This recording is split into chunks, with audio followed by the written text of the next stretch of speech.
ہمارا یہ ہے کہ وہ جو بعد میں منع کیا وہ منع والا حکم کدھر ہے؟ حدیث میں اسے ہونا چاہیے نا کہ اب آپ رفع الیدین نہ کرنا، آج کے بعد نہ کرنا، یہ حکم منع والا کدھر ہے؟ عید میں یار لوگ 6 دفعہ کرتے ہیں، اب کوئی پوچھے اب بت کوئی تمہارا ایلفی سے چپکا ہوا ہے جو 6 دفعہ کرتے؟ وطروں کی تیسری رکعت میں کوئی بت تمہاری بغل میں گھسیڑ دیتا ہے جو تم وطروں کی تیسری رکعت میں جا کے قنوت سے پہلے رفع الیدین کرتے،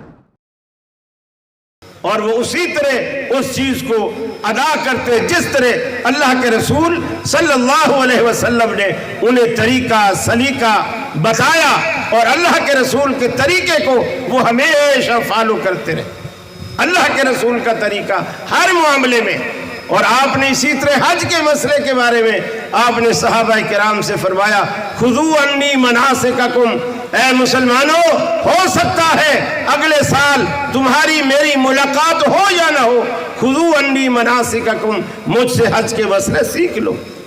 ہر بات کے لیے اللہ رب العالمین نے پوری امت کو پابند کیا کہ رسول اکرم صلی اللہ علیہ وسلم سے بات سیکھی جائے، پوچھی جائے، معلوم کی جائے، اور آپ کو دیکھ کے اپنے معاملات اسی طرح ادا کیے جائیں۔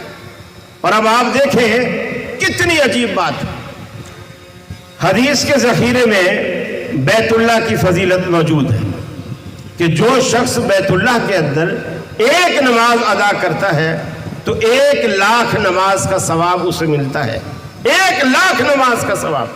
لیکن حدیث کے ذخیرے میں مینا میں نماز پڑھنے کی کوئی فضیلت درج نہیں ہے کہ اگر مینا میں نماز پڑھو گے تو تمہیں اتنے ثواب ہے، لیکن حدیث نے اسے واضح نہیں کیا کہ مینا میں کتنا ثواب ہے۔ لیکن 8 ذی الحجہ کو فجر کی نماز پڑھنے کے بعد اللہ تعالیٰ حاجی سے کہتا ہے بیت اللہ چھوڑ دے۔ اب ہم کہتے ہیں یا اللہ ہم پاکستان سے آئے ہیں، اب حج بھی ہمارا اتنا مہنگا ہو گیا ہے اور اتنا خرچہ کر کے آئے ہیں، یہاں بیت اللہ میں 1,00,000 نماز کا ثواب ملتا ہے، ایک نماز پڑھنے پر مینا میں پتہ نہیں کتنا ملتا ہے، تو ہمیں بیت اللہ سے نکال کر مینا میں کیوں لے جا رہا ہے؟ لیکن اللہ نے نکال دیا، بیت اللہ سے نکال دیا، مینا میں گئے، وہاں اللہ رب العالمین نے نمازیں اپنے اپنے وقت پہ پڑھوائیں لیکن قصر کروائیں۔ پھر اگلے دن فجر کی نماز کے بعد یعنی 9 ذی الحجہ کو اللہ حاجی سے کہتا ہے مینا بھی چھوڑ دے، عرفات چلا جا۔ عرفات جاتا ہے، اب وہاں بھی کوئی حدیث میں ذکر نہیں ہے کہ عرفات میں نماز پڑھنے کا ثواب کتنا ہے، لیکن ظہر کا وقت آ گیا، آپ نے ظہر پڑھی اور ظہر کے فوراً بعد آپ نے ظہر ہی کے وقت میں عصر بھی پڑھ لی، ظہر کے وقت میں، حالانکہ قرآن کہتا ہے ان الصلاۃ کانت علی المؤمنین کتابا موقوتا، نماز مسلمانوں پر اپنے اپنے وقت میں فرض ہے، لیکن اللہ کے رسول نے وقت سے پہلے پڑھا، عصر کو جمع کیا۔ اسے جمع تقدیم کہتے ہیں یا جمع مقدم کہتے ہیں، یعنی اگلے وقت سے پہلے، اس کے وقت کے آنے سے پہلے اس نماز کو ادا کر۔ پھر حالانکہ آپ نے وہاں سے کوئی سفر بھی نہیں کرنا تھا، وہیں رہنا تھا، عصر کو بھی وہیں رہنا تھا، لیکن نماز کو ظہر کے ساتھ پڑھ لیا۔ اس کے بعد مغرب آ گئی، مغرب آپ کو عرفات میں آ گئی، آپ نے نماز پڑھے بغیر صحابہ کرام سے کہا اپنے رخت سفر باندھو، سواریوں پہ سامان لا دو اور یہاں سے نکلو۔ حضرت بلال آئے، اللہ کے رسول نماز نماز، الصلاۃ الصلاۃ، آپ نے فرمایا الصلاۃ امامک، ارے نماز تیرے آگے ہے، سامنے ہے، یعنی آگے چل کے پڑھیں گے، اٹھو سواریاں نکالو یہاں سے۔ مغرب ہو گئی عرفات میں، آپ نے مغرب پڑھے بغیر سفر شروع کر دیا۔ جب مزدلفہ میں گئے مغرب کا وقت نکل چکا تھا، عشاء کا وقت تھا، اب آپ نے پہلے مغرب پڑھی عشاء کے وقت میں اور پھر عشاء پڑھی اپنے وقت میں، گویا پہلی جو ظہر اور عصر کی مثال دی وہ جمع تقدیم کی دی، اور یہ جو مزدلفہ میں مثال دی یہ جمع تاخیر کی دی۔ آپ نے مغرب کو پڑھا عشاء کے وقت میں۔ اب اللہ قرآن میں تو یہ کہے کہ نماز اپنے اپنے وقت پہ فرض ہے، نبی کریم صلی اللہ علیہ وسلم نے اس وقت کی اہمیت کو گویا اس مسئلے میں ختم کر دیا۔ کیوں؟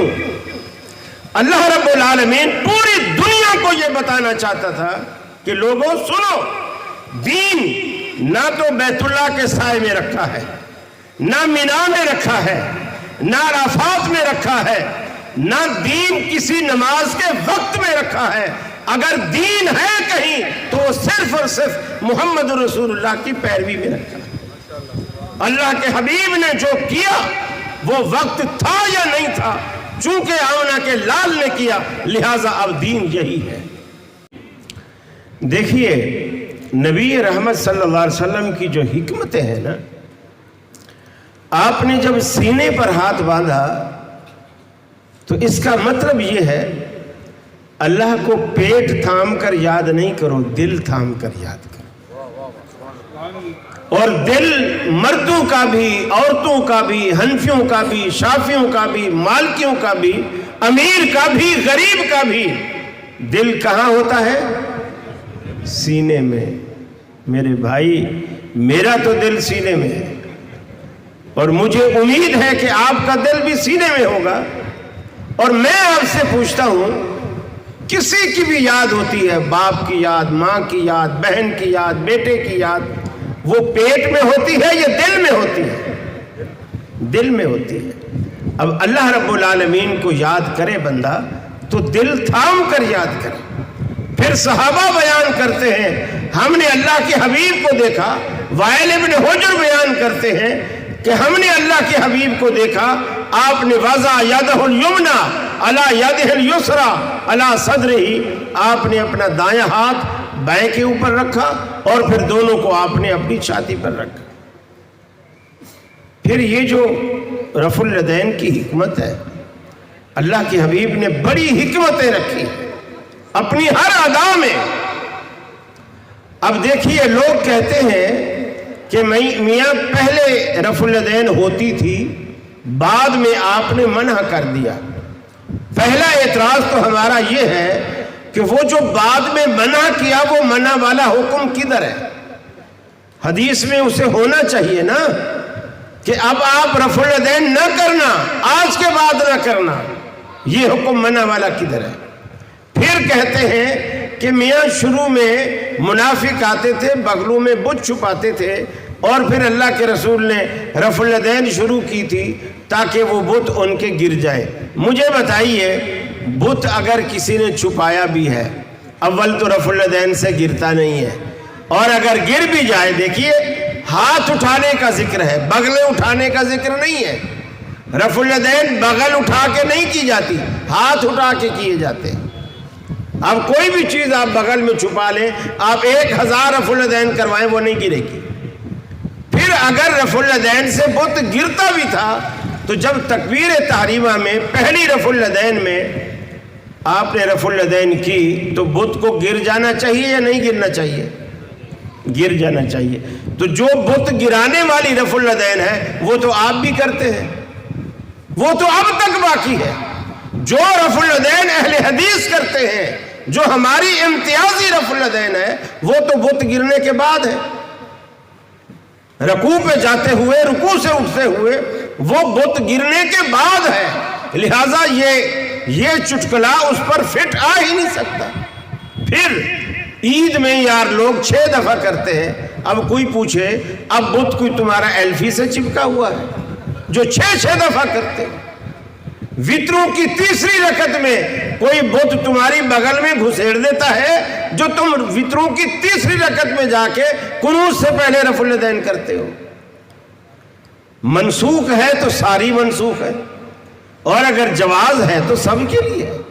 یہ تو نہیں ہے بھی اللہ کے رسول نے کہا جو رفع الیدین اہل حدیث کرتے ہیں وہ نہ کیا کرو، جو باقی لوگ کرتے ہیں وہ کرتے رہے، ایسا تو کوئی حکم موجود نہیں۔